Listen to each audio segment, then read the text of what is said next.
Oi, eu sou a Érica, professora de Sociologia. No vídeo anterior, nós vimos um pouco sobre o nascimento da Sociologia, sobre como essa ciência vem estudando a sociedade e as relações sociais. Conhecemos também alguns aspectos do pensamento de Karl Marx. E hoje vamos ver outros dois autores clássicos, Émile Durkheim e Max Weber. Eles estudaram muitos temas, mas nós escolhemos um que é muito familiar para todos nós, o trabalho. Uma linha de montagem precisa de muitas pessoas para que os produtos saiam prontos ao final do processo. Mas nem sempre o trabalho foi organizado desta forma. Antes do sistema capitalista, o trabalho era artesanal. Tudo era criado, planejado e executado pelos trabalhadores. Assim, eles tinham o controle sobre todas as etapas do processo produtivo. Na teoria de Karl Marx, o trabalho aparece como algo muito importante. Ele considerava o trabalho como sendo a transformação da matéria, que por sua vez vai servir para satisfazer as necessidades humanas. Ele dizia que, através do trabalho, o homem atribui forma humana à natureza. Ele coloca um plano na cabeça, ele define um objetivo e adapta os meios a essa finalidade. A abelha supera mais de um arquiteto ao construir sua colmeia. Mas o que distingue o pior arquiteto da melhor abelha é que ele figura na mente sua construção antes de transformá-la em realidade. Aquilo que não existia antes na natureza passa a existir satisfazendo a sua própria necessidade.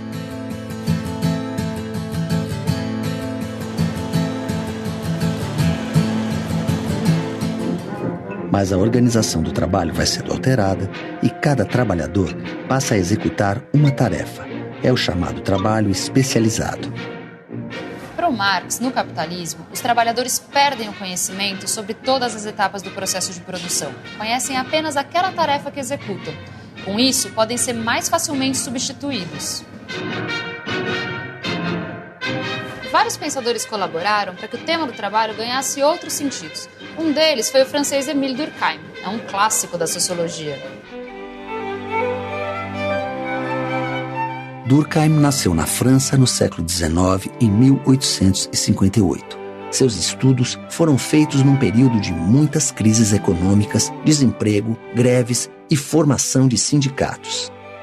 Mas também uma época de grandes avanços tecnológicos, como a utilização do petróleo e da eletricidade como fontes de energia.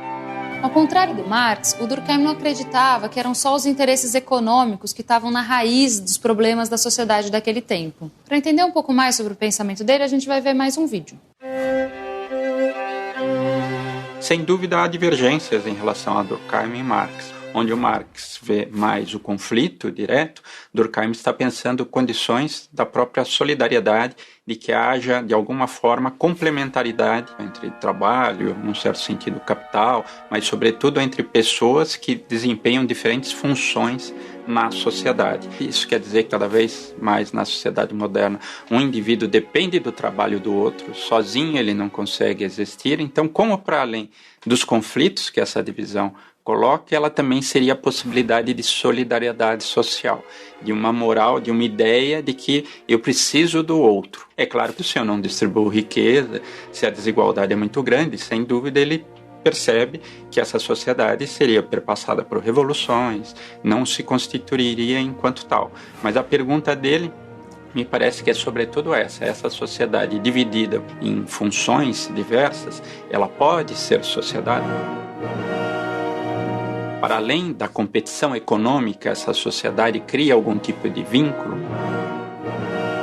Ele acredita que sim, não que crie um vínculo automático. Como perceber, por exemplo, que um setor está fazendo greve, mas ele é essencial para que eu possa chegar no trabalho, né? Pensando, por exemplo, a questão do transporte. Então, não necessariamente ele está negando tudo o que Marx diz, mas tentando pensar um outro lado, né? Esse da complementaridade das tarefas.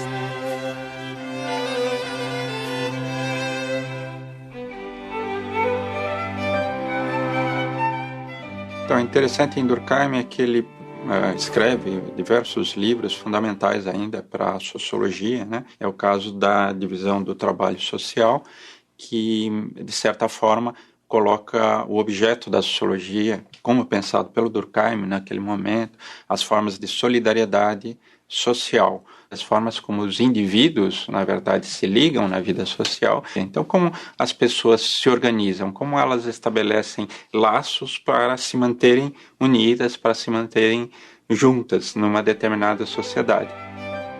As regras do método sociológico é um pouco uma discussão que a sociedade poderia ser vista também de forma objetiva, como as outras ciências analisavam as outras dimensões da vida. Então, que é possível uma ciência da vida social. Como eu faço pesquisa, né, diante de objetos como o crime, como o suicídio, como a violência, ou seja, dimensões da vida social, mas que eu posso trabalhar de modo científico. Então, para o Durkheim, a sociedade alcançaria a harmonia, a coesão social, se a ordem e a moral tivessem garantidas. Para ele, o sistema capitalista não era um problema, ao contrário do que era para o Marx. Para ele, a divisão do trabalho organizava a sociedade e a diferença entre os homens era quase natural. Muito diferente do que pensava Max Weber, que é outro clássico da sociologia. Max Weber nasceu e viveu na Alemanha, um país que demorou um pouco mais para entrar no sistema capitalista. A classe trabalhadora defendia seus direitos políticos e sociais de forma organizada, enquanto a burguesia tentava controlar todo o sistema por meio da burocracia.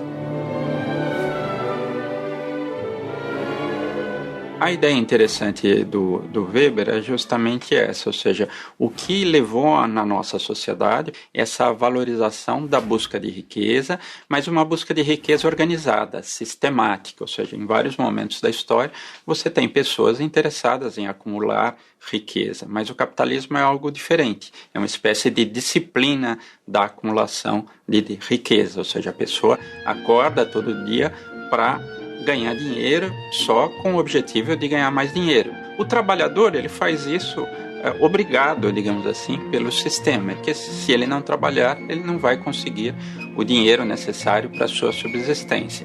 Mas a pergunta do Weber é outra. Por que setores, digamos assim, das classes mais favorecidas, em determinado momento, também perseguem esses valores? Daí a ideia dele é que, de certa forma, o que dava sentido à existência da maior parte das pessoas era a religião. Então, buscando na religião justamente aquelas seitas que, em determinado momento, passam a valorizar a acumulação de riquezas como um sinal de redenção, de salvação, eu teria uma pista para compreender justamente como essa, digamos assim, ideologia da acumulação de riquezas surgiu num mundo que ainda não era esse nosso, do capitalismo.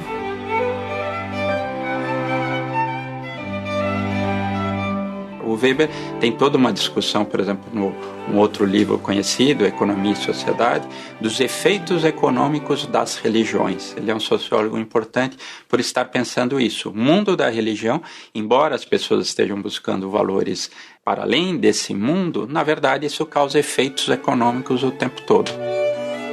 O ensaio A Ética Protestante e o Espírito do Capitalismo é a pergunta específica como a reforma protestante ajudou a constituir esse mundo nosso da modernidade com essa valorização do trabalho.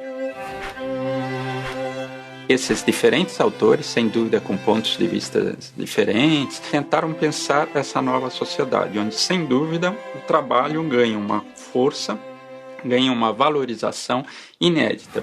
Marx, sem dúvida, a ideia de um conflito irreconciliável entre capital e trabalho. Durkheim, sobretudo, da ideia da especialização do trabalho, mas gerando possibilidades de solidariedade. E Weber, sobretudo, pensando os motivos que permitiram que as pessoas, no seu dia a dia, adotassem condutas de valorização do trabalho, mas enquanto trabalho sistemático e acumulação de riquezas. Agora a gente já conheceu um pouco sobre os autores clássicos da sociologia, mas a gente não vai parar por aqui. Ainda temos muito a aprender sobre a sociologia. Até o próximo encontro.